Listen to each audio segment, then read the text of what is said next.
ভারতের সাথে আমাদের সম্পর্ক প্রতিবেশী দেশের মতো হবে নাকি সম্পর্ক অন্য কোনো পর্যায়ের তিক্ততার হবে, সেটা ভারতই নির্ধারণ করবে তাদের কাজের মাধ্যমে।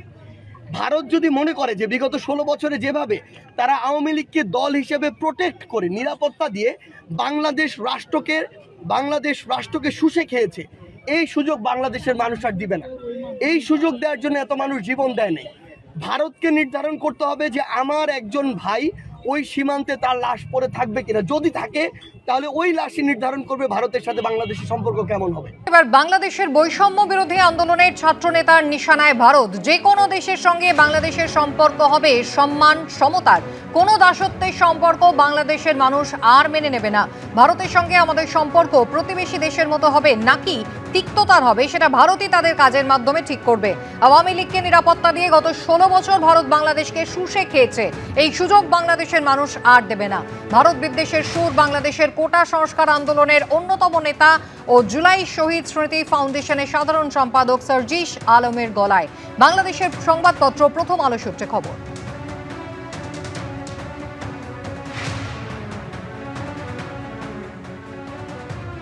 বাংলাদেশে হিন্দু নিপীড়নের প্রতিবাদে প্রায় প্রতিদিনই পথে নামছেন এপার বাংলার সাধু সন্তরা।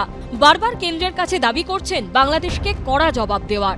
শুক্রবার বড়বাজারে সৎসঙ্গ ভবনে প্রতিবাদ সভা করে অখিল ভারতীয় সন্ত সমাজ। হাজারীগলিতে এখনো পর্যন্ত দোকানপাট বন্ধ। চট্টগ্রাম শহর, ঢাকা শহরে বিভিন্ন জায়গায় হিন্দুরা রাস্তায় বেরোলে তাদের হাতে লাল সুতো দেখলে তাদেরকে নাকি তাদের ফোনটা কেড়ে নেওয়া হচ্ছে। ফোন কেড়ে নিয়ে সেই ফোনের মধ্যে দেখা হচ্ছে যে তারা ভারতীয় কোনো কন্ট্যাক্ট আছে কিনা, তারা এই খবরগুলো ভারতে প্রদান করছে কিনা। অত্যন্ত ন্যাক্কারজনক। আমরা কিন্তু সীমান্ত বাণিজ্য বন্ধ করে দেব।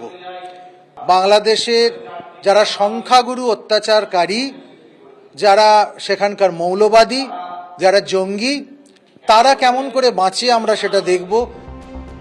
বিএনপি নেতার ভারতীয় শাড়ি পোড়ানো, ভারতীয় পণ্য বয়কটের ডাকের পাল্টা হুঙ্কার ছুড়েছেন শুভেন্দু অধিকারী। মোল্লা রিজভী ভারতীয় শাড়ি পোড়াচ্ছে। আমি বলবো বাংলাদেশের যদি ক্ষমতা থাকে ভারতীয় শাড়ি দাঁতের বর্জন করুন। মুখ্যমন্ত্রী প্রথমেই বলেছেন আমরা রাজ্য, ওটা দেশ, আমরা ডাইরেক্ট কিছু করতে পারি না, আমরা ডাইরেক্ট কিছু করতে পারি না, করতে হবে তো কেন্দ্রীয় সরকারকে। কিন্তু এ রাজ্যে যদি বিজেপির নেতারা মিছিল করেন তাদের তো বলতে হবে যে কেন্দ্র তুমি ব্যবস্থা নাও। বাংলাদেশ ইস্যুতে কেন্দ্রীয় সরকার নীরব কেন? নরেন্দ্র মোদী জবাব দাও, এইটা তো স্লোগান। আপনারা কি চাইছেন?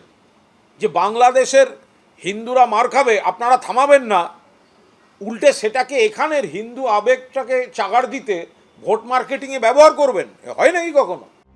বাংলাদেশের বিরুদ্ধে ব্যবস্থা নেওয়ার জন্য মোদী সরকারের উপর চাপ যখন ক্রমেই বাড়ছে, তখন এই পরিস্থিতিতে ঢাকায় যাচ্ছেন ভারতীয় বিদেশ সচিব। যদিও শুক্রবারও বিদেশ মন্ত্রকের সাংবাদিক বৈঠকে বাংলাদেশের পরিস্থিতি কিংবা সন্ন্যাসী চিন্ময় কৃষ্ণ দাসের জেলযাত্রা নিয়ে প্রশ্নের উত্তরে কার্যত রুটিন জবাবই দিয়েছেন বিদেশ মন্ত্রকের মুখপাত্র।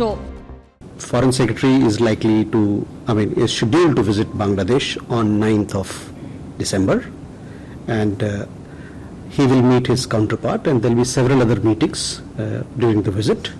Foreign Office consultations led by the Foreign Secretary is a structured engagement between India and Bangladesh.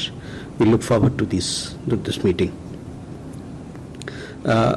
As far as situation on ground regarding the individuals that you mentioned, we want to reiterate our position again that they have legal rights, and we hope that these legal rights will be respected and that the trial will be fair, transparent.